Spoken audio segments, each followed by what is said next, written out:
June 1937. Marshal Mikhail Tukhachevsky, the Red Army's most brilliant strategist, is suddenly ripped from command, accused of treason by the very country he dedicated his life to defend. He won't be the last.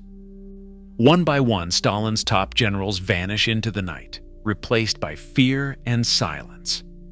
More than 3 out of every 5 marshals are erased, executed in secret on the basis of fabricated evidence and forced confessions. Why did Stalin kill his best generals before World War II, gutting his own army in the shadow of foreign threats? What terrified the Soviet leader so much that he risked the security of the entire nation to destroy those meant to protect it? The answer lies at the heart of a horror engineered by paranoia, one that changed the course of history. Midnight in Moscow meant no one slept easily, least of all the officers of the Red Army. The knock at the door could come at any hour. NKVD agents, led by Nikolai Yezhov, moved with quiet precision, lists in hand, orders signed, names already chosen. Once the target was identified, the process began without warning. Arrests took place in darkness, families watching as husbands and fathers were marched away in silence. There would be no explanation, no defense. Inside the Lubyanka or Lefortovo, the accused faced interrogation under the glare of a single bulb. Article 58 of the Soviet Penal Code was their sentence before any trial began. Counter-revolutionary activity, a charge so broad it could fit anyone. Torture was routine. Confessions, often written in trembling hands, sometimes stained with blood, became the only evidence needed. Trials were swift and secret. Special tribunals, sometimes convened in the dead of night, delivered verdicts in minutes. No lawyer, no jury, no appeal. The presiding judge, Vasily Ulrich, read the charges. Stalin himself reviewed execution lists, adding his signature, sometimes a simple agreed, sometimes a chilling beat, pushing for more names, more deaths. In 1937 and 1938 alone, Stalin signed off on 357 lists, authorizing tens of thousands of executions. The machinery of repression ran with mechanical efficiency. A name on a list meant a life measured in hours. The system made no distinction between the brilliant and the loyal. In Stalin's Russia, everyone was replaceable. Fear settled over the barracks and the Kremlin alike as the Red Army's best vanished into the void. The first crack in the armor came with a bullet in Leningrad. Sergei Kirov, a loyal party chief, was gunned down in December 1934. Overnight, the murder became a license for suspicion. Stalin declared enemies everywhere, first among the party, then the army.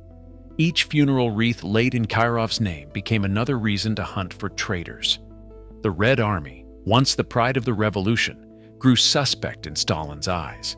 Too many officers had once marched beside Leon Trotsky, the exiled founder of the army, and now Stalin's sworn rival. Old photographs, signed orders, even personal letters. Any link to Trotsky became a stain that could not be washed away. Beyond the Kremlin walls, the world pressed in. Hitler's rise in Germany and Japanese armies on the Manchurian border fed Stalin's dread of spies and double agents. Foreign news clippings landed on his desk, each headline a warning of betrayal from within. The fear was contagious.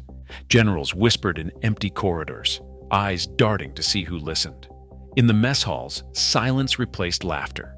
To be popular, to have followers, to be admired, these were now risks, not rewards. By 1936, the old bonds of trust had rotted. A decorated uniform or a medal for bravery offered no protection. Stalin watched, waited, and wrote down names. The fate of the Red Army would be decided not on the battlefield, but in the shadows of his own paranoia. Mikhail Tukhachevsky, the Red Army's young marshal, vanished into the Lubyanka in May 1937. He had rewritten the art of war: deep battle, armored thrusts, a vision for modern conflict. None of it mattered. After weeks of torture, his confession was signed in blood. The tribunal lasted less than a night. By dawn, he was dead, his body buried in secret, his name erased from every book. Iona Yakir, once a hero of the Civil War, followed. He pleaded for his life, but loyalty was no shield. The charge, treason. The verdict, death. Yakir's family, branded as traitor's kin, lost their home and freedom in a single stroke. Vasily Blyukher, who had defeated white armies in the Far East, refused to confess. The beatings didn't stop. In 1938, he died in his cell, bones broken, pride unbroken. Alexander Yegorov, another marshal, survived a year longer. Arrested in 1938, he faced a silent firing squad in 1939. 4 men, and each a pillar of the army, and each destroyed by a signature and a bullet. German intelligence set the trap in motion. In 1936 and 1937, the SD and Abwehr forged documents painting Tukhachevsky and the Red Army Command as Nazi collaborators. The paper trail wound through Paris, Prague, and Moscow, each handoff adding a layer of false authenticity. Nikolai Skoblin, a double agent tangled in émigré networks, acted as courier, slipping the forgeries into channels trusted by Soviet eyes. Czech intermediaries relayed the evidence, stamped, translated, and ready for Kremlin review. On the surface, the files seemed damning. Secret correspondence, orders, signatures. But a closer look revealed the seams. Anachronistic letterheads, German typewriter imprints, the wrong Soviet phrasing. Details that didn't belong. Forensic analysis decades later found the same paper stock and typeface repeated across supposedly unrelated documents. Yet in Moscow, these flaws went unnoticed or unmentioned. The NKVD bundled the forgeries with confessions wrung from battered officers. Stalin's circle accepted the evidence, or pretended to. The charges against the generals rested not on truth, but on a chain of deception. Manufactured abroad, delivered by traitors, ratified in fear. 3 out of 5 marshals, gone. 13 of 15 army commanders, gone. The Red Army's backbone snapped in just 2 years. 30,000 officers stripped from their posts, many never seen again. The cost showed itself first in the snows of Finland. In 1939, Soviet troops poured across the border, expecting a quick victory over the Finns. Instead, they found confusion, blunders, and chaos. Untrained replacements led men into frozen forests with maps they couldn't read and orders they barely understood. Entire battalions vanished into the white, cut off and leaderless. Losses mounted.